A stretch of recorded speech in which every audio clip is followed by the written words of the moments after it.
الحمد للہ وحدہ والصلاة والسلام علی من لا نبی بعدہ اما بعد فاعوذ باللہ من الشیطان الرجیم بسم اللہ الرحمن الرحیم قال الملأ الذين استكبروا من قومه لنخرجنك يا شعيب والذين آمنوا معك من قريتنا أو لتعودن في ملتنا قال ولو كنا كارهين صدق اللہ العظیم۔ آج ہم 9ویں پارے کا خلاصہ بیان کریں گے۔ 8ویں پارے کے آخر میں حضرت شعیب علیہ السلام کا واقعہ شروع ہوا تھا۔ اس واقعے کا بقیہ حصہ 9ویں پارے کے شروع میں بیان کیا جا رہا ہے، جب حضرت شعیب علیہ السلام نے اپنی قوم کی برائیوں اور فتنہ فساد پر روک ٹوک کی تو ان کے سرداروں نے انہیں دھمکی دی، اے شعیب ہم تمہیں اور جو لوگ تمہارے ساتھ ایمان لائے ہیں ان کو اپنی بستی سے نکال دیں گے، یا پھر دوسری صورت یہ ہے کہ تم بھی ہمارے دین میں آ جاؤ۔ آپ نے جواب دیا ایسا نہیں ہو سکتا، تمہیں جو کچھ کرنا ہے کر لو، ہم اللہ تعالیٰ پر توکل اور بھروسہ رکھتے ہیں۔ ان مختلف انبیاء کرام علیہ السلام کے واقع بیان کرنے کے بعد اللہ تعالیٰ فرماتے ہیں کہ جھٹلانے والی قوموں کے بارے میں ہماری سنت اور دستور یہ رہا ہے کہ ہم انہیں ہر طرح سمجھانے کی کوشش کرتے ہیں، تنگی اور تکلیف میں مبتلا کرتے ہیں کہ شاید وہ ہماری طرف رجوع کر لیں، لیکن وہ جب نرمی یا سختی کسی بھی طریقے سے نہیں سمجھتے تو ہم انہیں اچانک عذاب کی گرفت میں لے لیتے ہیں اور انہیں خبر بھی نہیں ہوتی۔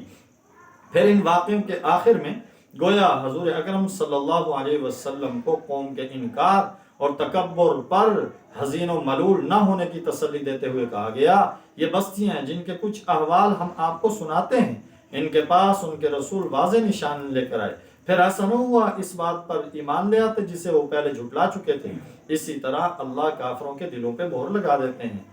وہ 6 انبیاء جن کے واقعے سورہ اعراف میں بیان کیے گئے، ان میں سے تفصیل کے ساتھ سیدنا موسیٰ علیہ السلام کا واقعہ بیان ہوا ہے، اس لیے ان کی قوم کی جہالت اقوام عالم کی جہالت سے بڑھ کر تھی۔ آپ کی مخاطب قوم میں ایسا فرد بھی تھا جو خدائی کا دعوے دار تھا، آپ کو جو معجزات عطا کیے گئے وہ بھی سابقہ انبیاء کے معجزات کے مقابلے میں زیادہ واضح تھے، خاص طور پر عصا اور ید بیضا، یہ 2 ایسے معجزے تھے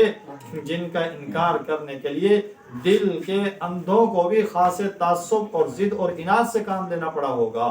فرعون اور اس کی قوم قبطیوں نے بنی اسرائیل کو غلام بنا رکھا تھا،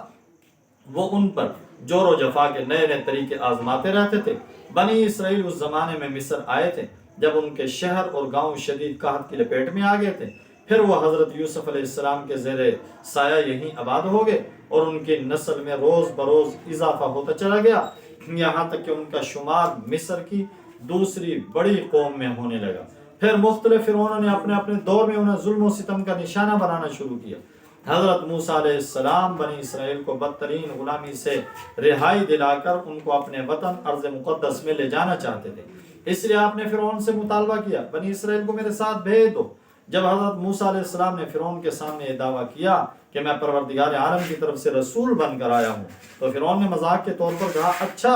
اگر واقعی تم اپنے دعوے میں سچا ہو تو کوئی معجزہ دکھاؤ۔ آپ نے اپنی لاٹھی زمین پہ ڈال دی جو دیکھتے ہی دیکھتے خوفناک اژدہے کی شکل اختیار کر گئی، پھر آپ نے اپنا ہاتھ باہر نکالا، اس سے ایسا نور نکلا جس سے زمین و آسمان کے درمیان کی جگہ چکا چوندھ ہو گئی۔ بعض تفسیروں مثلا طبری ابن کثیر میں حضرت عبداللہ بن عباس رضی اللہ عنہ کے حوالے سے لکھا ہے جب فرعون نے لاٹھی کو سانپ بنتے ہوئے دیکھا تو ڈر کے مارے تخت سے چھلانگ لگا دی اور بھاگ کھڑا ہوا، پھر اسے یہ ڈر لاحق ہو گیا کہیں لوگ حضرت موسیٰ علیہ السلام پر ایمان نہ لے آئیں، اس لیے اس نے اپنے مشیران خاص سے کہا یہ ایک جادوگر ہے جو تمہارے اس ملک پر قبضہ جمانا چاہتا ہے، لہذا تم مجھے مشورہ دو کیا کرنا چاہیے۔ انہوں نے کہا ہمارے ملک میں بڑے بڑے ماہر جادوگر ہیں، ان سب کو جمع کر لیا جائے تاکہ وہ ایک عام مجمع کے سامنے موسیٰ علیہ السلام کو شکست فاش دیں۔ چنانچہ یہی کیا گیا، ایک مخصوص میدان اور متعین دن میں مصر کے ہزاروں لوگ جمع ہو گئے۔ ساحروں کے جادو کے جواب میں حضرت موسیٰ علیہ السلام نے اپنا معجزہ دکھایا تو ساحران مصر بے اختیار سجدے میں گر گئے، انہوں نے ایمان قبول کر لیا۔ ان کے ایمان قبول کرنے نے فرعون کو سیخپا کر دیا، گالم گلوچ دھمکیوں پہ اتر آیا، لیکن ان 9 مسلموں کے دل کی گہرائی میں ایمان کی جڑ چند ہی لمحوں میں اس قدر پیوست مضبوط ہو گئی تھی کہ فرعون کی دھمکیاں ان کے پائے استقامت میں لغزش پیدا نہ کر سکیں۔ فرعون اور اس کی قوم کی جانب سے حضرت موسیٰ علیہ السلام کی دعوت کے جواب میں مسلسل تکبر، سرکشی، انکار، ظلم و ستم کا سلسلہ جاری رہا، یہاں تک کہ اللہ تعالیٰ نے انہیں یکے بعد دیگرے مختلف عذابوں اور آزمائشوں میں مبتلا کر دیا۔ اللہ تعالیٰ نے ایسا طوفان بھیجا جس سے ان کی کھیتیاں تباہ ہو گئی، ٹڈیوں کے دل آئے، درختوں کے پتے تک چڑھ کر گئے، اس قدر چچڑیاں پیدا ہو گئی، انہوں نے جمع شدہ غلے کو ناقابل استعمال بنا دیا، مینڈکوں کی کثرت ہو گئی، بات کرنے کے لیے منہ کھولتے تو مینڈک منہ کی طرف چلانے لگا، ان کی نہروں، کنووں، مٹکوں کا پانی خون میں تبدیل ہو گیا۔ جب کوئی عذاب آتا موسیٰ علیہ السلام کے سامنے آوازاری تو اقرار کرتے کہ اگر اللہ نے اس عذاب سے نجات دے دی ہم ایمان لے آئیں گے، لیکن جب عذاب ٹل جاتا تو وہی کچھ کرنے لگتے جو پہلے کر رہے ہوتے تھے۔ پھر یوں اللہ تعالیٰ نے بنی اسرائیل کو فرعونیوں کے عذاب سے نجات دے دی اور حضرت موسیٰ علیہ السلام انہیں رات کی تاریکی میں مصر سے لے کر نکل گئی، آزادی نصیب ہوئی، دستور زندگی کی ضرورت محسوس ہوئی۔ اللہ تعالیٰ نے اپنے نبی کو کوہ طور پہ بلایا، یہاں آپ نے 40 روزے رکھے، پھر آپ کو باری تعالیٰ کی طرف سے ہم کلامی کا شرف بھی حاصل ہوا، دستور زندگی کے طور پہ تورات ملی۔ آپ کی عدم موجودگی میں سامری کے بہلانے پھسلانے پر بنی اسرائیلیوں نے بچھڑے کی عبادت شروع کر دی۔ آپ واپس تشریف لائے، آپ کو ان کی مشرکانہ حرکت سے بے پناہ دکھ ہوا۔ اسرائیلی عجیب قوم تھے، قدم قدم پہ پھسل جاتے تھے، وعدے کرتے تھے بھلا دیتے تھے، احکام الہی کا مذاق اڑاتے تھے، ان میں تعویل تعریف تک سے باز نہیں آتے تھے۔ انہیں حکم دیا گیا بیت المقدس میں سر جھکا کر داخل ہو، مگر وہ سر اٹھا کر اور گھسٹتے ہوئے داخل ہوئے۔ انہیں کہا گیا ہفتے کے دن اللہ کی عبادت کے سوا کچھ نہ کرو، مگر وہ ہیلے بہانے سے مچھلی کا شکار کرنے لگے۔ ان کے سروں پہ کوہ طور اٹھا کر تورات پر عمل کا وعدہ لیا گیا، مگر وہ اپنے وعدے کو نبھانے میں ناکام رہے۔ یہ سارے واقعات سورہ اعراف میں تفصیل سے مذکور ہیں۔ جب بنی اسرائیل سے وعدہ لینے کا ذکر ہوا، اسی کی مناسبت سے 12ویں رکوع میں بتایا گیا عالم ارواح میں تمام انسانوں سے بھی اللہ کے حکموں کی تعمیل کا وعدہ لیا گیا تھا، مگر اکثر انسانوں نے اس وعدے کو فراموش کر دیا۔ اس کے بعد سورت کے اختتام تک جو اہم مضمون ہے وہ یہ ہے بلم بن باورا کا واقعہ، جس سے علم و شرف عطا کیا گیا تھا، لیکن اس بدبخت نے اپنے علم کو دنیا کے چند سنگریزوں کے عوض فروخت کر دیا۔ اس واقعے سے ہمیں یہ عبرت حاصل ہوتی ہے عمل اعلیٰ اخلاق کے بغیر خالی خولی علم اللہ تعالیٰ کے ہاں کسی کام کا نہیں۔ اس لیے کسی عرب کے شاعر نے کہا ہے لو کان فی العلم من دون اتقاء شرف لکان اشرف خلق اللہ ابلیس، اگر تقوی کے بغیر علم میں کوئی شرف کمال ہوتا تو اللہ تعالیٰ کی مخلوق میں سے ابلیس سب سے زیادہ معزز ہوتا۔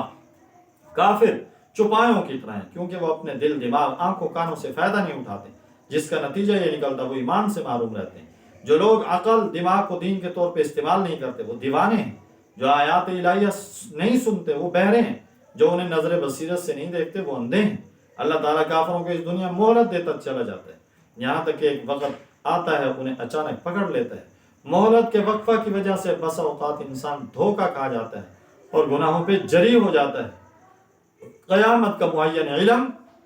کسی کو بھی نہیں۔ اللہ تعالیٰ نے حضرت موسیٰ علیہ السلام کو اخلاق کریمانہ اختیار کرنے کا حکم دیا، فرمایا آپ عفو اختیار کریں، نیک کاموں کا حکم دیں، جاہلوں سے کنارہ کریں۔ اس مختصر آیت میں وہ اعلیٰ اخلاق آگے جنہیں اختیار کرنے کی اسلام دعوت دیتا ہے، ان برے اخلاق سے بچنے کی تلقین آگے جن سے بچنا ایک نیک انسان کے لیے ضروری ہے۔ سورہ اعراف کی ابتدا میں قرآن کی عظمت بیان ہوئی، اس کا اختتام میں قرآن کریم کی تعظیم، ادب و احترام کے بیان۔ فرمایا گیا جب قرآن کریم پڑھا جائے اسے توجہ سنو، خاموش رہو تاکہ تم پر رحم کیا جائے۔ جب کوئی شخص قرآن کی عظمت کو ملحوظ رکھتے ہوئے اسے توجہ سے سنتا ہے، اس کی آیات غور و تدبر کرتا ہے آیات میں، تو اس کا دل متاثر ہوتا ہے، جسم کے رونگٹے کھڑے ہو جاتے ہیں اور آنکھوں سے آنسو رواں ہو جاتے ہیں۔ اس کے بعد 9ویں پارے میں سورہ انفال ہے، مدنی سورت ہے، 75 آیتیں، 10 رکوع ہیں۔ پہلی آیت میں مال غنیمت کا حکم ہے، اس لیے سورت کو انفال کا نام دیا گیا۔ دوسری مدنی صورتوں کی طرح اس میں بھی شرعی احکام کے بیان کو خصوصی اہمیت دی گئی، خاص طور پر جہاد فی سبیل اللہ کا موضوع اس میں بہت نمایاں ہے۔ یہ سورت غزوہ بدر کے بعد نازل ہوئی، جو کہ تاریخ اسلام میں ہونے والے غزوات کی بنیاد اور ابتدا تھا۔ اس غزوے میں اللہ تعالیٰ کی نصرت کا دیکھتی آنکھوں سے مشاہدہ کیا گیا۔ چھوٹے سے لشکر میں اپنے سے کئی گنا بڑے لشکر کو ذلت ہمیں شکست سے دچار کی۔ اس سورت کی ابتدا مال غنیمت کے حکم بیان کرنے سے ہوئی، کیونکہ اس کی تقسیم کے بارے میں مسلمانوں کے درمیان اختلاف ہو گیا تھا۔ اس کے بعد سچے مومنوں کی 5 صفات بیان کی گئی: اللہ کی خشیت، تلاوت قرآن سے ایمان کی زیادتی، رحمان پر توکل، نماز کی حفاظت، اللہ کے بندوں کے ساتھ احسان۔ اگلی آیتوں میں غزوہ بدر کی تفصیل ہے۔ سورہ انفال کی قابل ذکر خصوصیت یہ ہے کہ اس میں اللہ تعالیٰ نے مومنوں کو 6 بار یا ایھا الذین آمنوا کے محبت امیز الفاظ سے خطاب کر کے انہیں ایسے اصول بتلائے ہیں جن پر عمل پیرا ہو کر وہ میدان جہاد میں کامیابی کے جھنڈے گاڑ سکتے ہیں۔ پہلا خطاب آیت نمبر 15 میں فرمایا گیا، اے ایمان والو جب تم میدان جنگ میں کافروں سے ٹکراؤ ان سے پیٹ مت پھیرو۔ آیت نمبر 20 میں فرمایا گیا، اے ایمان والو اللہ اور اس کے رسول صلی اللہ علیہ وسلم کے حکم کی اطاعت کرو اور اسے سن کر اس سے اعراض نہ کرو۔ آیت نمبر 23 میں اے ایمان والو اللہ اور اس کے رسول کا حکم مانو جب وہ تمہیں ایسے کام کی طرف بلائیں جس میں تمہاری زندگی ہے۔ آیت نمبر 27 میں اے ایمان والو اللہ اور اس کے رسول سے خیانت نہ کرو، آپس کی امانتوں میں بھی جان بوجھ کر خیانت نہ کرو۔ آیت نمبر 29 میں اے ایمان والو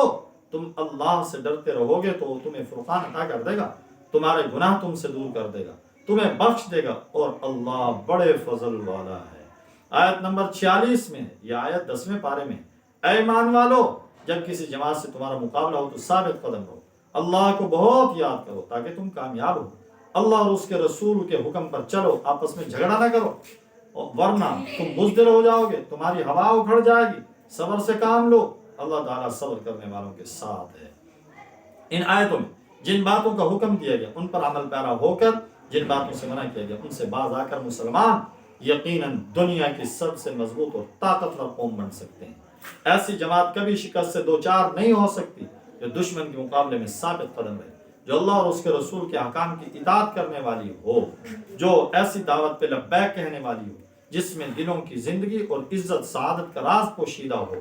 جو نہ دین میں خیانت کرتی ہو نہ دنیوی حقوق کی ادائیگی میں خیانت کرتی ہو، سب سے بڑھ کر یہ کہ وہ خوف خدا اور تقوی کی صفت سے متصف ہو، اور آخری بات یہ کہ وہ گولہ بارود کی بارش میں بھی اللہ تعالیٰ کا ذکر کرتے رہے، اس کا کلمہ ایک ہو، اس کی صفوں میں کامل اتحاد ہو، وہ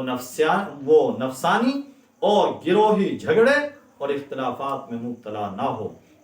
ذرا غور کیجئے، جس جماعت میں یہ صفات پائی جائیں وہ کبھی شکست کھا سکتی ہے،